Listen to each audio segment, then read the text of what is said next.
everyone. It's Tia again, and I cannot believe that it is almost May. Can you? I thought for today we would revisit a memory from my childhood. So when we were little, on May 1st, we would make what's called a May Day basket. Here's an example. And we'd take these to our neighbors' houses, put them on their door, ring the doorbell, and run away before they could notice us. So it was stealthy. They had no idea who it was coming from, I don't think. And it was a lot of fun. So today I'm going to teach you first how to make the basket and then how to make the tissue paper flowers that go inside. If you're planning on taking a basket to a neighbor's house, I would suggest right now going and washing your hands because we want to make sure they're nice and sanitary. If you are just going to keep it for yourself, it might also be a good time to just go wash your hands anyway. Now that our hands are squeaky clean, let's go gather our materials. Scissors, tape, tissue paper, and something similar to pipe cleaner, or if you have a pipe cleaner, that's great. What I have is sturdy wire. And paper. So you could take paper that's already been decorated. Maybe you have some fun, colorful paper for scrapbooking, or you have wallpaper scraps, or even construction paper. Or you could take white paper that you can decorate yourself. What's important is that the paper is sturdy, so maybe like a construction paper or cardstock. If you're going to decorate your white paper, I would recommend either using paint and a paintbrush or some good old markers. Here's some paper that I painted to be colorful. If you're going to paint, go ahead and do that now and let it dry before you move on to the next step. You could also draw your design. Man, with a blank piece of paper, the possibilities are endless. What do I want to draw?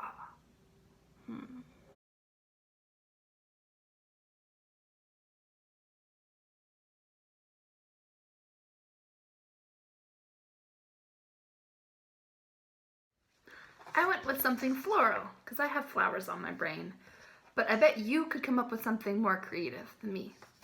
Now we want to take our rectangular paper and turn it into a square. To do that, take one corner and fold it up to the top and smooth out the crease. Now we can take this extra bit and cut it off.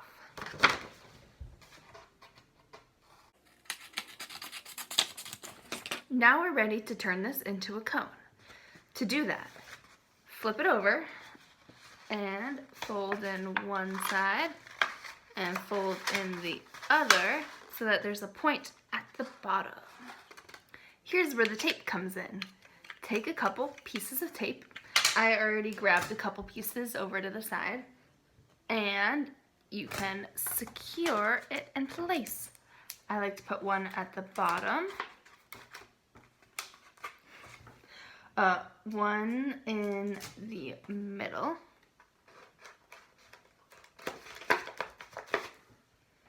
and if I can get this piece of tape up off of my table, one at the top.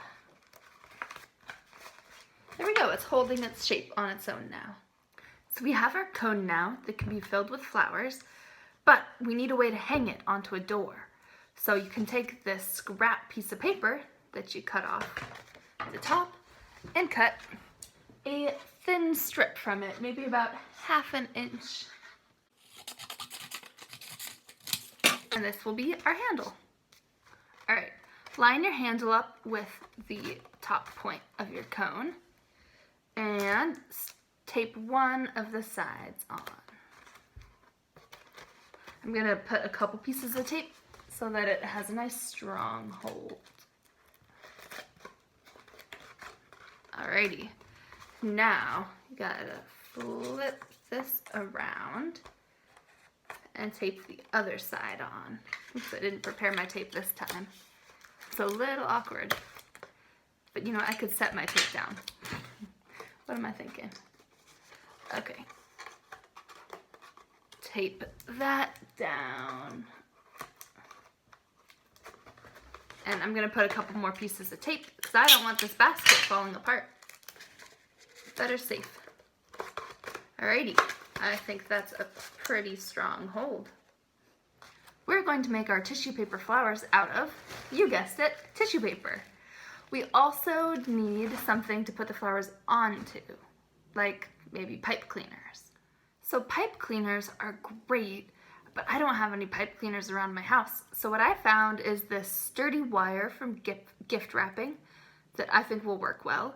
If you don't have anything like this, I would suggest maybe finding some pencils or like coffee stirrers or even like small sticks that you find outdoors.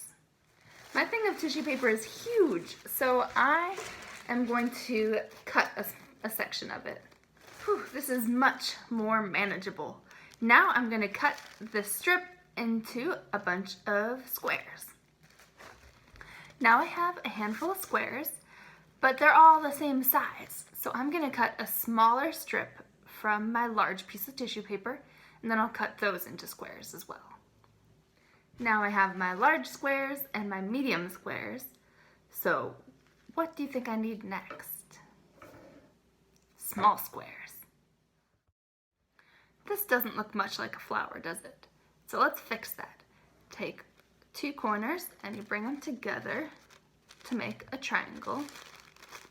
Smooth that out. Now take the other two corners and bring them together. Still a triangle.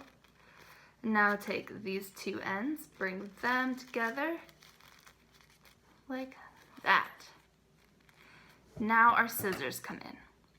We can cut whatever shape we want out of the top of this, but we're going to cut this side, not the tip. So cut here. You could cut an arc like that. When you unfold that rather, it looks like that. If you want to get fancy with this arc you cut, you could take your scissors and make a bunch of little cuts into the top so that it has a bit of a fringe to it. Then when you unfold it, it'll be like that. A bit of texture. What other shapes could you cut off of this? Here's a pointy triangle shape, makes it into a diamond, and when we unfold it, it looks like that. I made some random squiggles here, so let's unfold. Let's see what that looks like.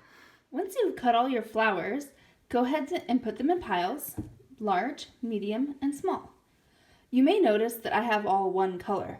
That's just because I don't have much tissue paper around my house. If you have other colors, go ahead and make a variety of flower colors. Now that we've cut our pieces, we're ready to assemble them together into a flower. So take one from your large pile and take whatever you're sticking it onto. Hopefully you have pipe cleaners. I have just this wire. And you're gonna take the middle of your flower and poke it through like that. Now take one from your medium pile, poke that through, and take one from your small pile. Poke it. Okay. You have a nice flower here. Take the end, if you have pipe cleaner or wire, take it and roll it around so that they won't fall off. You can fluff up your flower a little bit, and there you go. You might be having a problem I'm having, which is that my flower doesn't want to all stay up at the top. So what I'm going to do is I'm going to put it up at the top, and I'm going to take a piece of tape, and I'm just going to wrap that around the tip. I'm going to try to wrap that around, and that should do a pretty good job of keeping all the pieces up together. Now you can make a whole bunch more, stick them together into a bouquet, and you can put it in your basket. Alrighty. Once you're satisfied with the number of flowers you've made, you can stick them in your basket and wait for May 1st. Thanks so much for joining me today. I hope you had fun. I hope you're doing well. Take care and happy May Day. Okay, the idea is to be sneaky. So you put it on the door and you go ring the doorbell and now we run away.